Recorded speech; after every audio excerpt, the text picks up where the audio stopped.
जब खतरा दस्तक देता है तो तैयारी ही हमें बचाती है और इसी तैयारी को कहते हैं मॉक ड्रिल। स्वागत है आपका हमारे चैनल पे। आज के इस वीडियो में हम बात करने वाले हैं एक ऐसे अभ्यास के बारे में जो आपकी और हमारी जिंदगी को बचाने के लिए एक बहुत ही इंपॉर्टेंट भूमिका निभा सकती है। मॉक ड्रिल यानी आपातकालीन प्रशिक्षण अभ्यास। भारत सरकार ने पूरे देश में एक विशाल सिविल डिफेंस मॉक ड्रिल आयोजित करने का फैसला किया है। देश के कई बड़े जिलों को इस अभ्यास में शामिल किया गया है, पर सवाल ये है कि क्या हमारा आज देश युद्ध के मुहाने पे खड़ा है, या यूं कहें कि 7 मई को होने वाली मॉक ड्रिल एक अभ्यास नहीं बल्कि किसी बड़े तूफान के आने से पहले की शांति है। देश के अंदर ब्लैकआउट, सायरन और रेड अलर्ट आखिर क्यों?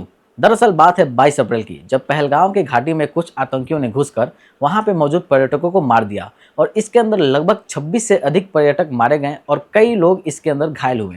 अब जब मामला पूरे इंटरनेशनल प्लेटफॉर्म पे गया तो भारत और पाकिस्तान एक दूसरे के आमने सामने हो गए और दोनों के बीच तनाव इस कदर बढ़ा कि एक से बड़े एक फैसले दोनों ने एक दूसरे के अगेंस्ट लेना शुरू कर दिया। जैसे कि भारत ने सबसे पहले इंडस वैली वाटर ट्रीटी को बंद किया, इसके बाद बाघा बॉर्डर को बंद कर दिया और भी सख्त फैसले को लेते हुए कुछ पाकिस्तानी सोशलिस्ट के सोशल मीडिया को भी बंद किया गया। इसके बाद वहां के एयर स्पेस को भी बंद कर दिया गया। मतलब कि अब जो उड़ान वहां से कोई भी प्लेन भरती थी पाकिस्तान से किसी दूसरे देश में जाने के लिए भारत के ऊपर से, अब वो पूरी तरीके से रद्द कर दिया गया। यानी कि अब वो सेम दूरी को उन लोगों को किसी दूसरे रास्ते से जाना पड़ रहा है, जिससे पाकिस्तान के एयरलाइन को काफी ज्यादा नुकसान हुआ। इसके साथ ही पाकिस्तानियों का वीजा भी रद्द कर दिया गया, जिससे भारत के अंदर जितने भी पाकिस्तानी थे उन्हें इंडिया से वापस भेज दिया गया। लेकिन इतना सब कुछ करने के बाद भी आज भी पाकिस्तान की तरफ से लगातार जहर पे जहर उगला जा रहा है और नौबत यूं आ गया है कि आज नहीं तो कल पाकिस्तान हमला कर ही देगा। इन हालातों में भारत सरकार का मॉक ड्रिल कराना सिर्फ एक रूटीन प्रक्रिया नहीं बल्कि रणनीतिक संदेश है। पर यहाँ पे एक और सवाल ये है कि क्या मॉक ड्रिल सिर्फ वार से बचने के लिए कराई जाती है? तो जवाब है जी नहीं। भारत जैसे विकसित हो रहे देश में जहाँ बढ़ते हुए इंफ्रास्ट्रक्चर, भारी भीड़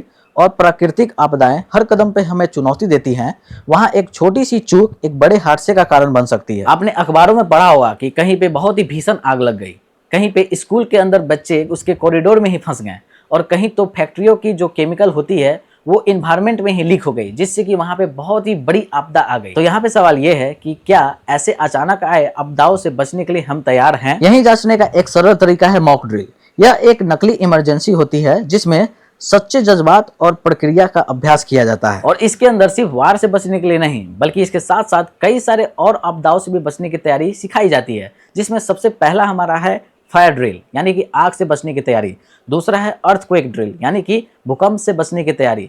तीसरा है केमिकल ड्रिल यानी कि केमिकल के द्वारा कितनी भी आपदा आज के टाइम में फैक्ट्रियों से फैल रही हैं उनसे बचने का ड्रिल। इसके अलावा मेडिकल इमरजेंसी ड्रिल, इसके अंदर CPR और फर्स्ट एड किट से ट्रीटमेंट सिखाई जाती है। और लास्ट में आता है टेरर अटैक और बॉम्ब थ्रेट ड्रिल, जिससे भारत अभी जूझ रहा है। ये ड्रिल सिर्फ एक फॉर्मल एक्सरसाइज नहीं बल्कि एक जीवन रक्षक व्यवहार है। तो इस ड्रिल से डरने की नहीं, सतर्क और जागरूक रहने की जरूरत है, क्योंकि ये हमें सिखाएगी कि जब हमारे पास समय हो और हम जब चीजों को सोच सकते हो तो उसी टाइम अपनी तैयारी को पूरी कर लेनी चाहिए, ताकि जब हमारे सामने कुछ ऐसा आपदा आ जाए जहाँ पे हमें सिर्फ एक्शन करने का मौका मिले तो उस टाइम हमें सोचने की जरूरत ना पड़े और उस टाइम हम सिर्फ एक्शन करें। क्योंकि जब कंट्री को नीड हो उसके हर एक आदमी की, तो उस समय उसका हर एक आदमी तैयार होना चाहिए, दुश्मन देश को मारने के लिए भी और उससे खुद को बचाने के लिए भी। युद्ध हो या ना हो, तैयारी हर समय हर सिचुएशन से निपटने के लिए होनी चाहिए। तो आप सभी 7 मई यानी कि आज के दिन होने वाले civil defence mock drill blackout के सारे गाइडलाइन को फॉलो करें। इसके साथ ही आप सुरक्षित रहें और जागरूक रहें। और अंत में एक बात, अगर आपको ये वीडियो इन्फॉर्मेटिव लगा होगा तो इस वीडियो को लाइक करें, इसे मैक्सिमम लोगों तक शेयर करें। चैनल पे नए हैं तो चैनल को सब्सक्राइब करते जाएं, क्योंकि आपका एक प्रयास और आपका आज के दिन सतर्कता किसी दूसरे इंसान की जान जाने से बचा सकता है। धन्यवाद।